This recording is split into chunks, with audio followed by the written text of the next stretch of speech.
Hey guys, it's Marissa with Krietz Customs, and here is a Krietz Customs build.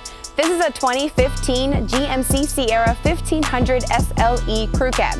Here we added a 6-inch zone off-road suspension lift along with the wheels and tires. The wheels are a fuel Contra and it is all chrome, so it's going to have a nice flashy look and it's going to match the bumper and the emblems on the truck as well. The tire is a Nitto Ridge Grappler, a 35-12-50 R22. The fender flares are your painted to match pocketed fender flares. They are riveted, so they're going to have the bolts on the outside to give it a nice rough feel. The running boards are rough country wheel-to-wheel Nerf steps, so you're also going to get that off-roading feel.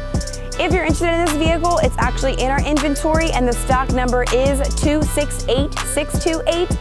If you're looking to upgrade your vehicle with a lift, wheels, tires, fender flares, running boards, or even lighting, check out our Facebook page at Krietz Customs or go to our website at KrietzCustoms.com to check out some of the other builds that we've done.